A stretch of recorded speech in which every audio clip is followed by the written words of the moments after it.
Dar все, kartą кто, может быть, изменился. Итак, я могу продолжить? Да, да, пожалуйста. Я сказала свою цель зашечь ходатайственную молитву в Литве еще сильнее. aš garsinau savo tikslą uždegti užtarimo maldas dar stipriau Lietuvoje. Основание ходатайственной молитвы – это второй псалом. Kaip pagrindas užtarimo maldai tai yra antroji psalmė. Проси у меня, Prašyk manęs, и дал народам наследие тебе, и пределы земли во владение тебе. Это основание. nes aš daviau tau valdyti tautų ribas, tautų žemės. Atsiprašau, aš dabar savo žodžiais taip pasistengsiu. Это какой идет? Это второй псалом. Я просто его так наизусть говорю. Да, это не помню сейчас какой стих. Du aštuoni. Prašyk ir duosiu tau paveldėti pagonis, pavėsiu tau visus žemės pakraščius ir taip toliau. 2:8. Сейчас буду называть буду места. Римлянам 10:1. Братья, желание моего сердца и молитва к Богу об Израиле спасение. Taip pat romiečiam 10:1. Aš nespėsiu taip greit atsiversti, gal man neskaityti? Nereikia. Aš nespėsiu tikrai vartyti taip Gerai. greitai. Дальше можно говорить. Хорошо, да, можно это просто, я буду называть места, их можно не читать, я их просто скажу. Первое – это желание сердца здесь, и второе – молитва. То есть начинается желание сердца. Čia yra pabrėžiama romiečiam 10:1, kad pirmiausia tai yra širdies troškimas ir tada malda. Я могу прочитать этот стих так. Братья, любой ходатай за Литву может прочитать так. Братья. Perskaityti šią eilutę, kaip ir bet kuris Lietuvos užtarėjas, štai šitaip ją galiu skaityti, broliai. Желание моего сердца и молитва к Богу о Литве по спасению. Mano širdies troškimas apie Lietuvą ir apie jos išgelbėjimą. Это первое. Соединение желания и сердца. Tai yra pirma, sujungti troškimą su širdimi. И молитвы. Ir maldos, tai yra jungtis širdis, malda ir troškimas ir malda. Далее, в ходатайственной молитве, как в пророчестве, должна быть готовность идти по воде. Užtarimo maldoje, kaip ir pranašystėje, turi būti pasiruošimas žengti vandeniu.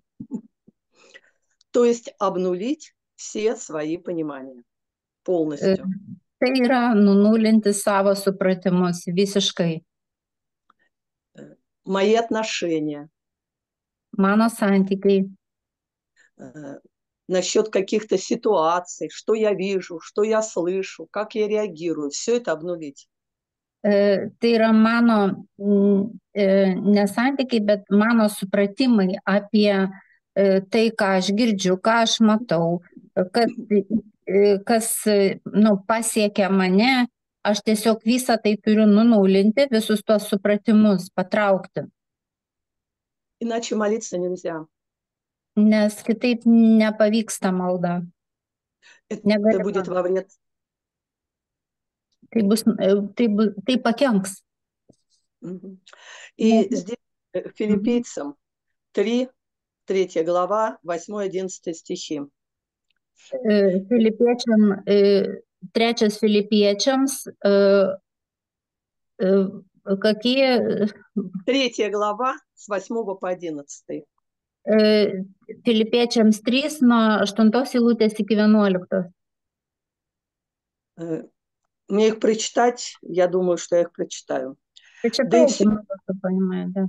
да и все почитают тщетную ради превосходства познания Христа Иисуса, Господа моего. Для Него я от всего отказался, здесь можно в скобках, отказался от своих пониманий, от своих взглядов, от своих установок, от своего мироощущения, от всего отказался. И все почитаю за ссор, чтобы приобрести Христа. В данный момент его позицию в ходатайстве, чтобы смотреть его глазами и найтись в нем не со своей праведностью, которая от закона, но с той, которая через веру во Христа, с праведностью от Бога по вере, чтобы вот здесь, в этом ходатайстве, познать Его, силу воскресения Его прямо во время ходатайственной молитвы, участие в страданиях Его, пройти через крест, сообразуясь смерти Его, чтобы достигнуть воскресения мертвых. То есть вот это все в ходатайстве, оно все проходит. Через крест идет ходатайство. Ходатайство идет через крест. Вот это переведите, пожалуйста. Visas užtarimo principas tai vyksta per kryžių. Tai yra labai svarbu, nes mes ne savo supratimais einame, o nusižeminę iki kryžiaus, iki tai, ką atliko Kristus ir iš šitos pozicijos. Да. Ходатайственная молитва – это следующее. Рождается из глубочайшего смирения перед Богом. Užtarimo maldos gimsta iš didžiausio nusižeminimo prieš Dievą. Книга Иова, 16 глава. Jobo knyga nuo 16 skyrius. Это глава глубочайшего смирения человека пред Богом. Tai didžiausio nusižeminimo ar romumo žmogaus prieš Dievą. 14 стих приведу. «Пробивает во мне пролом за проломом, бежит на меня, как ротоборец». 14 eilutė kalba, kad yra iškalbinga 14 eilutė. Есть такой перевод, он называется смысловой. С ним можно спорить, но есть смыслы, которые просто очень легко достаются из глубины текста. Это Любовь Бреус, она написала такой перевод, и я просто этот же 14 стих в ее варианте прочту.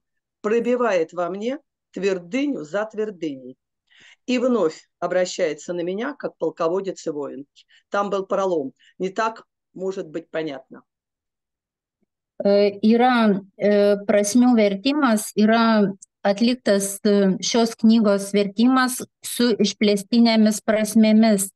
Ir kai kalbama, rašte mes skaitome, kad aš prasiveržiu per užkaborius, užsklandas. Čia yra kalbama, kad повторите, пожалуйста, пробивает во мне твердыню за твердыней и вновь обращается на меня, как полководец и воин. Pramuša manyje tvirtovę po tvirtovės ir vėl grįžta pas mane kaip karo vadovas ir karys. Karvedys ir karys. Важно ходатаю разрешить Богу разбить в себе все твердыни, все установки, чтобы быть смиренным. Be galo svarbu kariui leisti Dievui sudaužyti jame pačiame, pašalinti, sulaužyti tas tvirtovės. Tam jame pačiame užtarėjuje, tam, kad būti romiam ir paklusniam Dievui. И самый последний стих этой главы, я его читаю, 22. «Ибо летам моим приходит конец, и я отхожу в путь невозвратный». Мы можем... Ir paskutinė skyriaus eilutė kalba, kad baigėsi mano dienos ir praeina negrįžtamai. Мы можем понимать, что Иов говорит о переходе земли. Смерть, уход с земли, путь невозвратный. Ir per šią eilutę suprantame, kad kalbama apie išėjimą iš šios žemės. Tai yra kelias, kuris pasibaigia ir nebegrįžti juo. Наверное, этот смысл мы и видим. Ko gero šią prasme mes ir matome. Прочитаю в смысловом переводе. O štai prasmių vertime perskaitysiu dar prasmių vertimą. Ибо время плотской моей жизни подходит к концу. Kuris kalba, kad mano kūniškas gyvenimas atėjo į pabaigą. И я иду в мир духовный. Ir aš žengiu į dvasinį pasaulį, откуда нет возврата в плоть. iš kurio nebegalima grįžti atgal į kūną.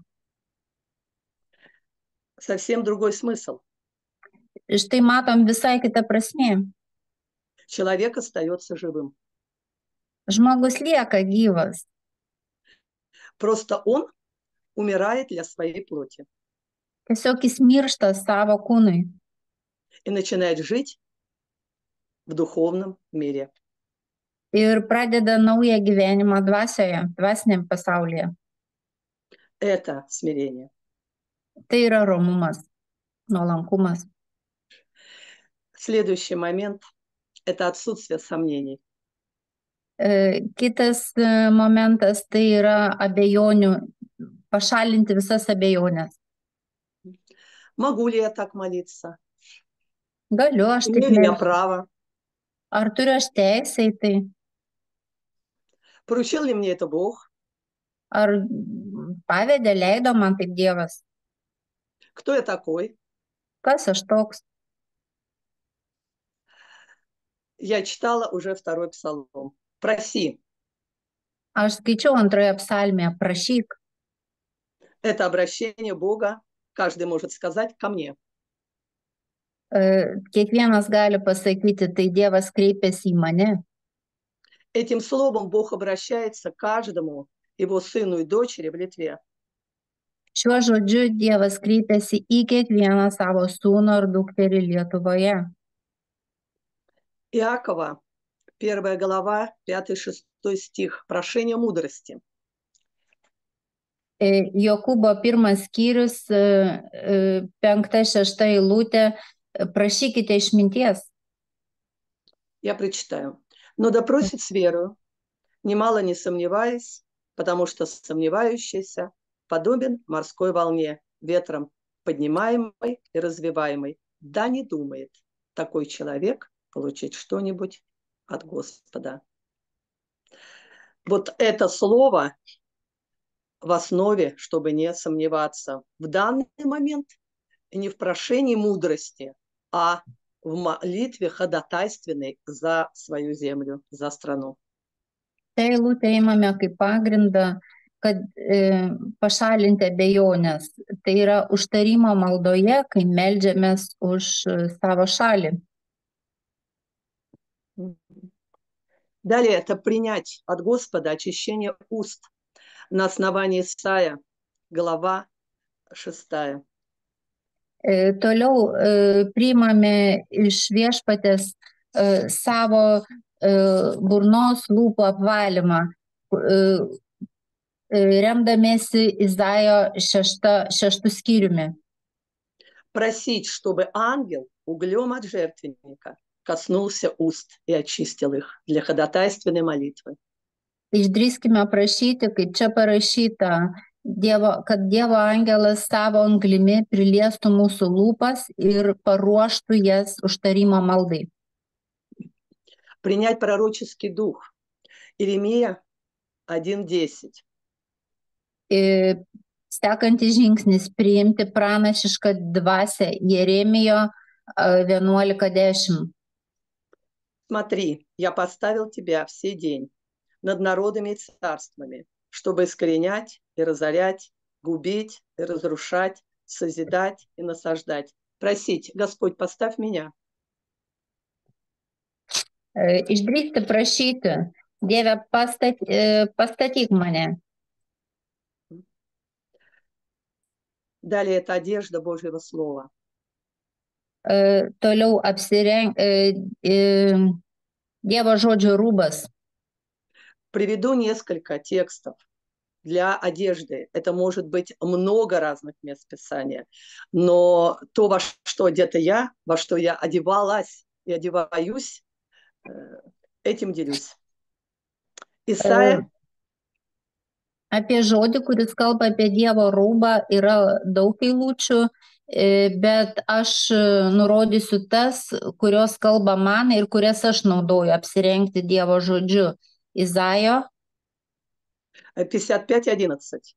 55:11. Так и слово мое, которое исходит из уст моих, оно не возвращается ко мне тщетным, но исполняет то, что мне угодно, и совершает то, для чего я послал его. Я не успею. Исайя 55:11. Я его просто прочитала. Jo, kiekvienas galim savo Biblijoje pasiskaityti Izaijo 55:11. Larisa jį perskaitė. To, jeigu aš labai greitai, gal kad mums gražiai skambėtų, taip aš skaitau. Я зачитаю, хорошо, я нашла. Taip ir mano žodis, kuris išeina iš mano burnos, negrįž tuščias, bet įvykdys mano valią ir atliks tai, kam yra siųstas. Мы в Боге. Слово мое человека, мое слово, человека, соединенного с Богом, поднятого и посаженного с Ним на небесах. Мое слово, которое исходит из уст моих в ходатайственной молитве, не возвращается ко мне тщетным. Taigi statome maldą ir poziciją taip, kad mano Dievo žmogaus žodis paskelbtas maldoje niekada nelieka, kaip čia pasakyta, atlieka Dievo valią ir atlieka tai, kam yra siųstas, ir nelieka bergždžias. Псалом 32:9. Псалом 32:9. У нас по-другому будет, наверное, 33:9. Ну, это вы, да, посмотрите. Я прочту, и вы посмотрите. Да. Ибо Он сказал, и сделалось. Он повелел, и явилось. Taip.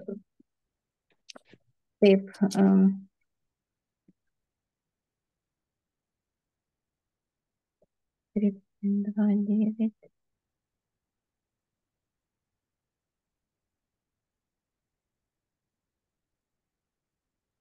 Taip, pas mus bus 33:9. Jis tarė ir įvyko, jis įsakė ir atsirado. И это для меня. Это я буду говорить, а оно будет происходить, потому что я дочь Божия. Я посажена со Христом на небесах. Tai yra skirta man kalbėti šitais žodžiais. Ir aš esu Dievo dukra, pasodinta Dievo dešinėje, danguje Dievo tėvo dešinėje. И Иеремия 15:19. Jeremijo 15:19. На сие так сказал Господь: если ты обратишься, я восставлю тебя, и будешь предстоять пред лицом моим. И если, вот это место важно, извлечешь драгоценное из ничтожного, то будешь как мои уста. Вот здесь остановлюсь. Вот это можно. Если извлечешь драгоценное из ничтожного, вот эта фраза важная очень. Labai svarbu eilutė, kuri kalba, taip sako Viešpats, jei grįši, aš vėl priimsiu tave, taip. Tu atskirsi, kas brangu ir kas menka, būsi kaip mano lūpas, jie kreipsis į tave, o ne tu juos. A где-то так. У нас по-другому чуть-чуть. Kas spėjat, galit žiūrėti ir verstis. Aš kitokią prasme.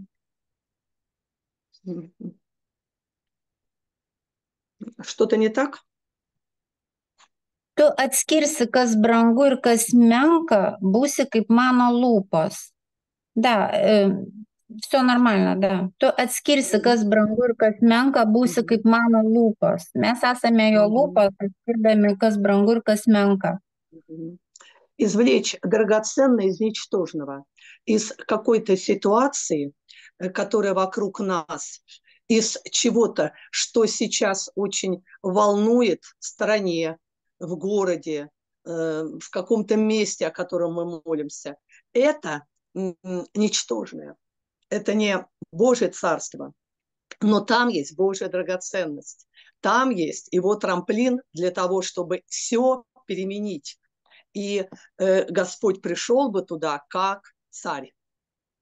Mes esame šia eilute įgalinami ir mokomi iš menkų dalykų, visą tai, kas vyksta aplinkoje, iš galbūt nevertingų, iškelti, ištraukti Dievo brangenybės ir tuom kviesti viešpatį į tą vietą ateiti kaip karalių, kaip šlovės karalių, gebėdami iš menkų dalykų padaryti vertingus dalykus, pritraukti Dievo dėmesį, jo buvimą, jo artumą. Čia prasmė tokia. Драгоценное – это Божий взгляд на ситуацию. Ta brangenybė, ta vertė, tai yra Dievo žvilgsnis į situaciją.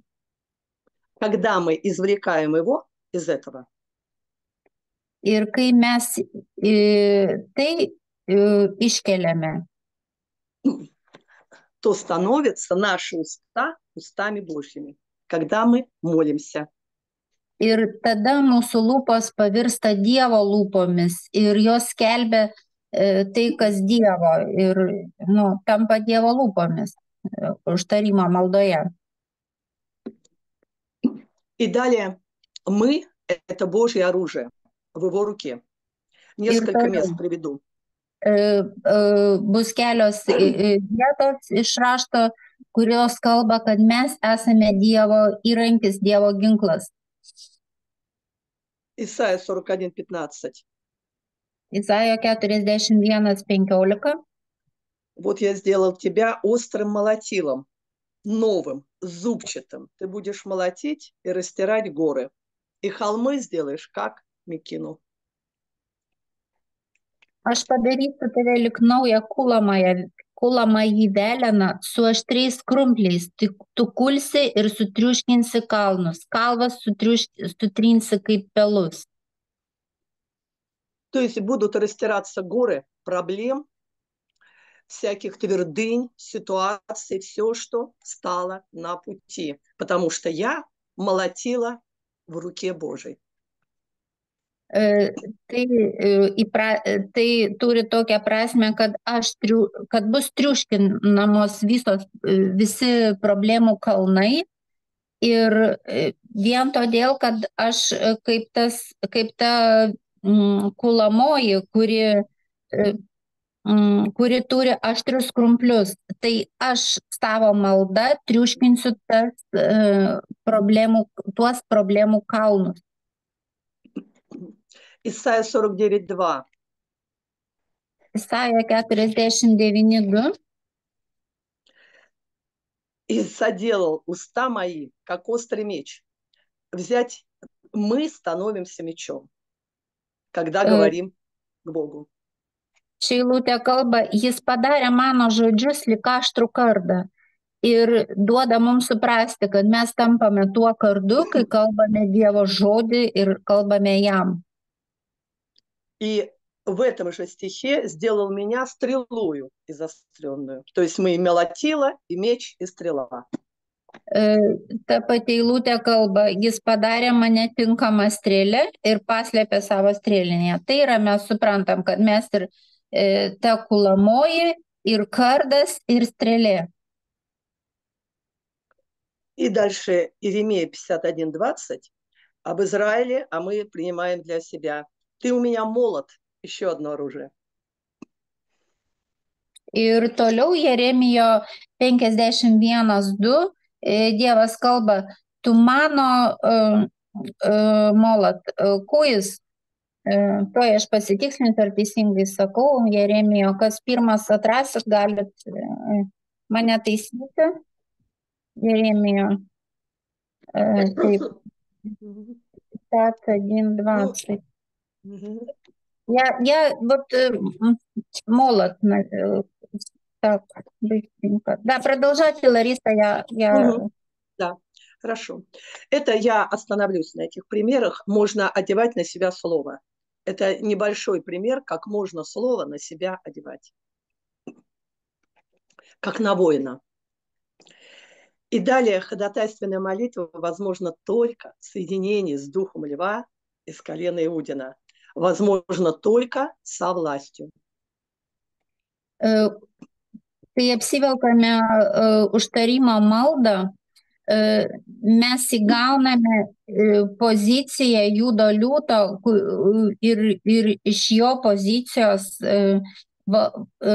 turėdami jo valdžią, atliekame maldą iš valdžios pozicijos. И Михей, 5 глава, 7-9. Michėjo 5 eilutė, Michėjo 5 skyrius, 7-9 eilutės. Эти стихи мне были даны в самом начале вступления моего в ходатайственную молитву. Jos buvo man duotos, man tik pradėjus melstis užtarimo maldomis. И будет остаток Иакова среди многих народов, как роса от Господа, как ливень на траве. И он не будет зависеть от человека и полагаться на сынов Адамовых. То есть отделение от мнения людей, от их взглядов, что они говорят, как они считают. Бог, если поставил человека ходатаем, то ему должно идти за Богом.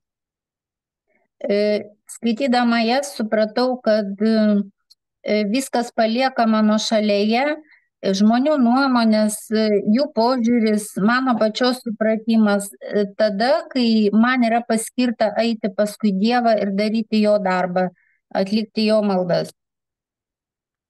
Дальше я продолжаю. Тут же, у Михея.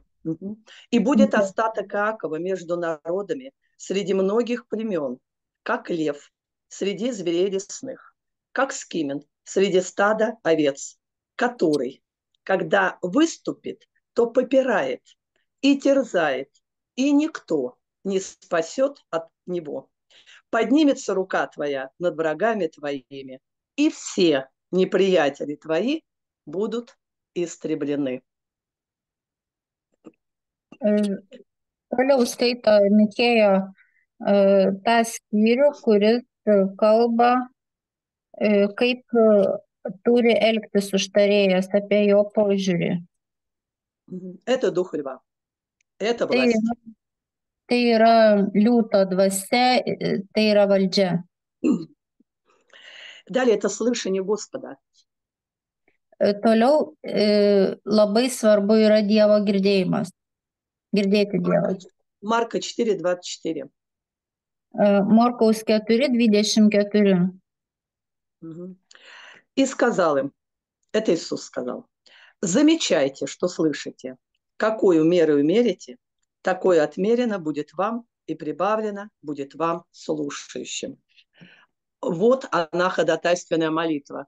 Услышать Господа такой меру, какую мы услышали Его, такой меру будет нам прибавлено.